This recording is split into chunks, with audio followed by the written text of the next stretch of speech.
Hi welcome to mix kitchen. இன்னைக்கு நம்ம வந்து நவராத்திரியோட 7th டேல இருக்கோம். 7th டேனா வந்து ஆல்ரெடி 6 டேஸ் முடிஞ்சிடுச்சு. அதில் வந்து ஃபர்ஸ்ட் 3 டேஸ் துர்கா பார்த்தாச்சு. அதுக்கு அடுத்த 3 டேஸில் வந்து நம்ம லக்ஷ்மி பூஜை பார்த்தாச்சு. லாஸ்ட் 3 டேஸ் வந்து நம்ம சரஸ்வதி பூஜை பார்க்க போகிறோம். ஸோ சரஸ்வதி பூஜையில் முதல்ல நம்ம பார்க்க போகிற சுவாமியோட பேர் வந்து சாம்பவி. அவங்களுக்கு வந்து கோலம் எப்படி சொல்லி போடணும் அப்படின்னு சொல்லி கேட்டால் சங்கு கோலம் போடணும். அதே மாதிரி என்ன மாதிரி பூவில் வந்து அலங்காரம் பண்ணலாம், அர்ச்சனை பண்ணலாம் அப்படின்னு சொல்லி பார்த்தா தாழம்பூ, தும்பைப்பூ, இது 2 பூவாலையும் நீங்கள் அர்ச்சனை பண்ணுறது இல்லை அலங்காரம் பண்ணுறது ரொம்ப விசேஷம். பழங்கள்னு சொல்லி பார்த்தா பேரிச்சை பழம் வந்து வச்சு நைவேத்தியம் பண்ணுறது ரொம்ப விசேஷம். அதே மாதிரி ராகம் வந்து இன்னைக்கு பிலஹரி. அந்த பிலஹரியில் வரக்கூடிய டிவோஷனல் சாங்ஸு இல்லை கீர்த்தனை அந்த மாதிரி எது இருந்தாலும் நீங்கள் போட்டு கேளுங்க. அது ரொம்ப வந்து வைப்ரேஷன் வந்து ரொம்ப ஜாஸ்தி இருக்கும். அதே மாதிரி கலர் சொல்லி பார்த்தா இளம் சிவப்பு. அந்த இளம் சிவப்பை வச்சு நம்ம சுவாமிக்கு அலங்காரமும் பண்ணியிருக்கலாம். இல்லை நம்ம வந்து தாம்பூலம் கொடுக்கும்போது வர சுமங்கலிங்களுக்கு வந்து நம்ம வந்து இளம் சிவப்பு அந்த ப்ளவுஸ் பீட் வச்சு கொடுத்தாலும் ரொம்ப நல்லது. இன்னைக்கு நைவேத்தியம்னு வந்து பார்த்தா எலுமிச்சை சாதம், புட்டு. இன்னைக்கு நைவேத்தியம்னு பார்த்தா எலுமிச்சை சாதம், புட்டு, இதுதான் நைவேத்தியம். அப்புறம் வந்து இது மாதிரி பண்ணால் என்ன பலன் கிடைக்கும் அப்படின்னு சொல்லி கேட்டால் நமக்கு சுகமான வாழ்வு கிடைக்கும். ஓகே, இன்னைக்கு என்ன ரெசிபி பார்க்க போகிறோங்கிறது உங்களுக்கு தெரிஞ்சிடுச்சு. இன்னைக்கு ரெசிபி வந்து எலுமிச்சை சாதமும் புட்டும் பார்க்க போகிறது இல்லை. இன்னைக்கு வந்து எலுமிச்சை சாதத்துக்கு பதிலாக நம்ம வந்து எலுமிச்சையில் அவல் வந்து எப்படி தாளிக்கலாம், அதே மாதிரியே வந்து புட்டு வந்து நான் ஆல்ரெடி அவல் புட்டு வந்து கிருஷ்ண ஜெயந்திக்கு வந்து ஆல்ரெடி நம்ம சேனலில் இருக்குது, நான் போட்டிருக்கேன். ஒரு தடவை நீங்கள் ரீசெக் பண்ணி பாருங்கள், டிஸ்கிரிப்ஷன் பாக்ஸில் கொடுக்குறேன் நான் லிங்க்கு. இன்னைக்கு வந்து அவல் பாயாசம் எப்படி பண்ணுறதுங்கிறத பார்க்கலாம். ஓகே, இப்போ ரெசிபி எப்படி பண்ணுறதுன்னு பார்க்கலாமா? நம்ம சேனலை இன்னும் சப்ஸ்கிரைப் பண்ணாதவங்க மறக்காமல் சப்ஸ்கிரைப் பண்ணிக்கோங்க. பக்கத்தில் இருக்கிற பெல் ஐக்கானையும் ப்ரெஸ் பண்ணுங்கள். அப்போ தான் நான் போடுற வீடியோவோட அப்டேட்ஸ் உங்களுக்கு வரும். இப்போது அவலில் வந்து லெமன் ரைஸ் எப்படி பண்ணுறதுன்னு பார்க்கலாம். 1 கப் அவல் எடுத்திருக்கேன். இதை வந்து நல்லா கழுவிட்டு ஒரு 2 நிமிஷம் மட்டும் ஊற வச்சுக்கோங்க. ஊற வச்சுட்டு அதுக்கப்புறமா நம்ம அதை வடிச்சிடணும். நான் ஒரு 2 தடவை கழுவிட்டு தண்ணி இங்கே பாருங்கள் இந்த மாதிரி வச்சுருக்கேன். இப்போது இது வந்து மீடியம் சைஸ் அவல். திக் அவலாக இருந்தால் நீங்கள் வந்து ஒரு 5 நிமிஷம் ஊற வச்சுக்கோங்க. இது வந்து மீடியம் சைஸ் அவல்னால நான் ஊற வைக்கலை. இது இந்த அளவே போதுமானது. ஒரு 5 நிமிஷம் வந்து இந்த மாதிரி இருந்துட்டு அதுக்கப்புறமா நம்ம தண்ணியில் நம்ம வடித்து விட்டுட்டோம் அப்படின்னு சொன்னால் உங்களுக்கு உதிரி உதிரியாக சூப்பராக வந்துடும். இப்போ அடுத்து நம்ம இப்போது கடாயில் எண்ணெய் வந்து ஒரு 2 டேபிள் ஸ்பூன் எண்ணெய் ஊற்றிக்கோங்க. ஒரு 2 ஸ்பூன் எண்ணெய் ஊற்றியாச்சா? இப்போ பார்த்தீங்கன்னா நான் அவல் வந்து நான் வச்சுருந்தேன் இல்லையா லைட்டாக தண்ணியோடு, அங்கே பாருங்கள் நான் வடிக்கலாம் இல்லை, ஆனால் அந்த அவல் வந்து தண்ணியெல்லாம் எடுத்துகிட்டு உதிரி உதிரியாக இருக்குது சூப்பராக. இதே இது தின் அவல், ரொம்ப மெல்லிசான அவல் எடுத்துக்கிட்டிங்கன்னா நீங்கள் ஒரு தடவை கழுவிட்டு அதை அப்படியே மூடி போட்டு வச்சுடுங்க. கழுவிட்டு தண்ணியை கீழே ஊற்றிட்டு அப்படியே மூடி போட்டு வச்சுருங்க. அப்போ வந்து உங்களுக்கு பர்ஃபெக்டாக இது மாதிரி உதிரி உதிரியாக வரும். கெட்டி அவலாக இருந்ததுன்னா ஒரு 2 நிமிஷம் மட்டும் தண்ணியில் ஊற வச்சுட்டு அதுக்கப்புறமா நீங்கள் வடித்து விட்டிங்கன்னா சரியாக வரும். இப்போ எண்ணெய் ஊற்றியாச்சு. இந்த டைமில் கடலைப்பருப்பு 1/2 டீஸ்பூன் கடலைப்பருப்பு போட்டிருக்கேன். 1/2 டீஸ்பூன் உளுந்து. இது 2 கொஞ்சம் செவக்கட்டும். இப்போ செவந்துடுச்சு. இந்த டைமில் கடுகு ஒரு 1/2 ஸ்பூன் கடுகு,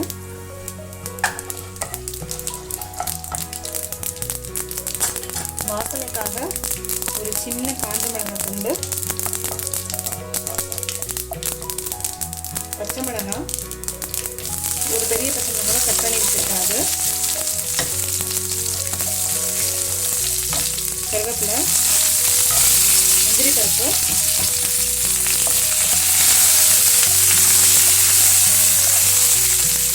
அப்புறம் வேர்க்கடலை. நீங்கள் எந்த அளவுக்கு முந்திரி பருப்பு, கடலை பருப்பு, வேர்க்கடலை இதெல்லாம் போடுறீங்களோ அந்த அளவுக்கு க்ரன்ச்சியாக சூப்பராக இருக்கும். நம்ம நைவேத்தியம் பண்ணுறதுனால நான் வெங்காயம் போடலை. நீங்கள் நார்மலாக மார்னிங் பிரேக்ஃபாஸ்ட் அந்த மாதிரி பண்ணுறதா இருந்தால் நீங்கள் வெங்காயம் போட்டுக்கலாம். உருளைக்கிழங்கையும் நல்லா குட்டி குட்டியாக கட் பண்ணிவிட்டு அதை நல்லா எண்ணெயில் பொரித்து இதோடு சேர்த்து நீங்கள் போட்டுக்கலாம். அதுவும் ரொம்ப நல்லாயிருக்கும். இது நல்லா வறுத்தாச்சு. முந்திரி பருப்பு, கடலை பருப்பு எல்லாமே நல்லா வறுத்தாச்சு. நல்லா செவக்க இருக்குது பாருங்கள். இந்த டைமில் கொஞ்சமாக மஞ்சத்தூள், கொஞ்சம் உப்பு, பெருங்காயம்,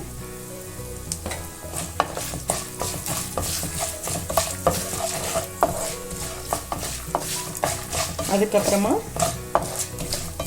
நம்ம ஊற வச்சு வச்சுருக்கோம் இல்லையா அவல்,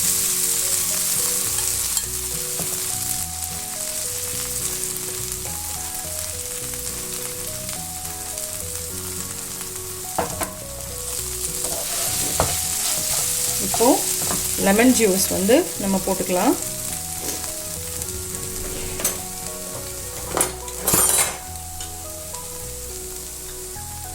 நான் வந்து ஒரு அரை லெமன் ஜூஸ் புழிஞ்சு விடுறேன்.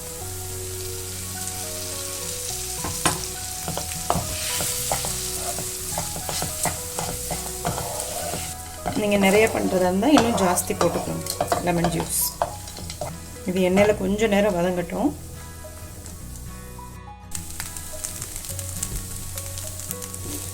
பார்த்திங்கன்னா சூப்பரான லெமன் அவல் ரெடி ஆகிடுச்சு. இப்போது இதில் வந்து கொஞ்சமாக தேங்காய் துருகி வச்சது போட்டுக்கலாம். நான் வந்து ஒரு 2 டேபிள் ஸ்பூன் அளவுக்கு தேங்காய் போடுறேன்.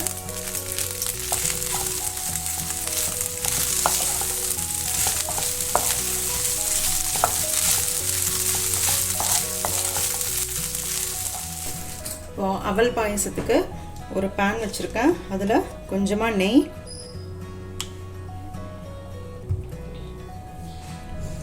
கொஞ்சம் உருகட்டும்.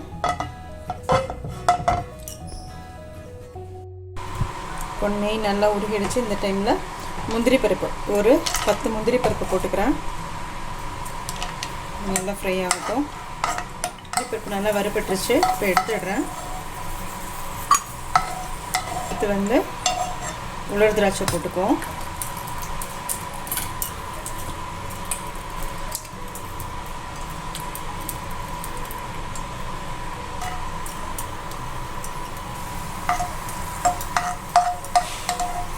இதுவும் நல்லா ஃப்ரை ஆகிடுச்சு. இதை எடுத்துடுறேன்.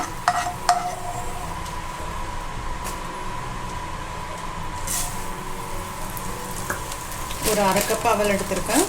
அதை நல்லா நெய்யில் வந்து லைட்டாக வறுத்துப்போம். பார்த்திங்கன்னா கொஞ்சம் லைட்டாக வறுபட்டுருச்சு. அவல் பொரிஞ்சிடக்கூடாது. இந்த டைமில் நான் ஆல்ரெடி பால் காய்ச்சி வச்சுருக்கேன். ஒரு 1/2 லிட்டர் பால். அதில் ஒரு 100 ml மட்டும் நிப்பாட்டிட்டு மீதி பாலை ஊற்றிக்கிறேன். ஏன்னா அவல் வந்து கொஞ்சம் அந்த பால் இல்லாட்டினா தண்ணி எது இருந்தாலும் நல்லா சக் பண்ணிக்கும். வெந்து வரும்போது பத்தலைன்னா மறுபடியும் இன்னும் கொஞ்சம் பால் விட்டுக்கலாம். அவல் நல்லா வேகட்டும்.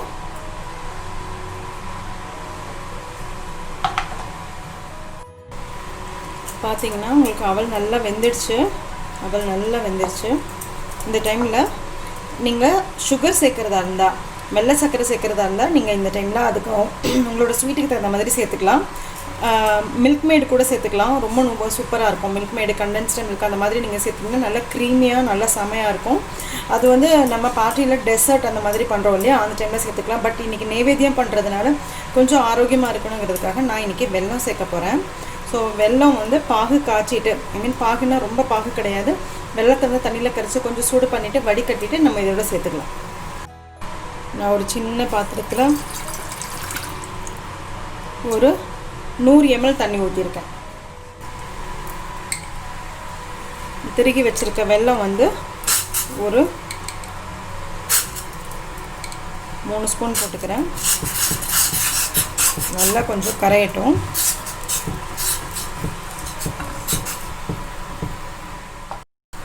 வெல்லம் நல்லா கரைஞ்சிருச்சு. வெல்லம் நல்லா சூடாகிட்டுருக்கு. தண்ணியோடு சேர்த்து மிக்ஸ் ஆயாச்சு. இப்போ இதை நம்ம வடிகட்டிக்கலாம். நம்ம ஆல்ரெடி இந்த அவல் பண்ணி வச்சுருக்கோம் இல்லையா, அந்த அவலை வந்து நான் எடுத்து தனியாக வச்சுட்டேன். ரெண்டுமே ரொம்ப சூடாக இருக்கும் போது சேர்க்கக்கூடாது, சேர்த்தா பிரிஞ்சு போயிடும். இந்த வெள்ளைப்பாகு, இந்த வெல்லம் கரைச்ச தண்ணி இருக்கு இல்லையா, இதை வந்து நம்ம இதில் விட்டுப்போம். இப்போது சிம்மில் கம்ப்ளீட்டாக வச்சுக்கோங்க. வச்சுட்டு ஒரே ஒரு கொதி மட்டும் வரட்டும். ரொம்ப நேரம் கொதிக்க விடக்கூடாது. லைட்டாக கொதிக்க ஆரம்பிக்குது. அந்த டைமில் கொஞ்சமாக ஏலக்காய் பொடி, நீங்கள் சுக்கு வேணால் கூட தட்டியும் போட்டுக்கலாம். பட் நான் வெறும் ஏலக்காய் பொடி மட்டும்தான் போடுறேன். அதுக்கப்புறமா நம்ம ஆல்ரெடி வறுத்து வச்சுருக்கோம் இல்லையா, முந்திரி பருப்பும் அந்த ரைசின்ஸும், அதையும் சேர்த்துக்கலாம். இவ்வளோ சூப்பராக நல்லா வந்திருக்கு பாருங்கள். இது ஆறுச்சுன்னா கெட்டியாயிடும். இப்போ கொஞ்சம் நீர்க்காக இருக்குது. இது கொஞ்சம் ஆறுச்சுன்னா உங்களுக்கு, ஏன்னா வெல்லத்தோட இயல்பும் வந்து ஆறுச்சுன்னா கெட்டியாகிறது தான். அவளோடதும் அப்படி தான்.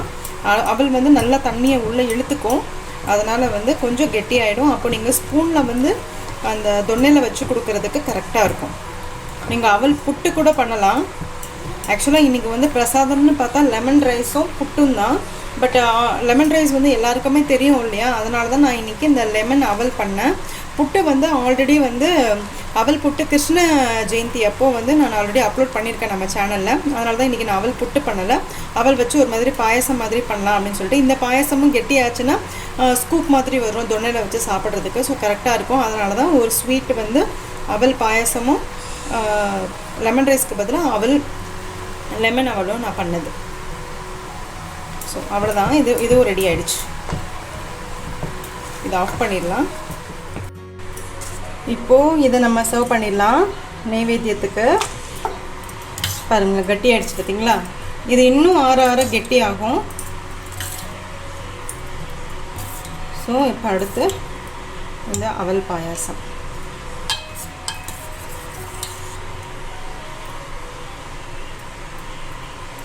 சூப்பராக ரெடி ஆகிடுச்சு.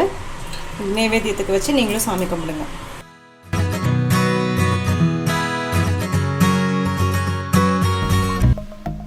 சப்ஸ்கிரைப் பண்ணுங்கள், மறக்காமல் பெல் ஐக்கானை ப்ரெஸ் பண்ணுங்கள். அப்போ தான் நான் போடுற வீடியோஸோட அப்டேட்ஸ் உங்களுக்கு வரும்.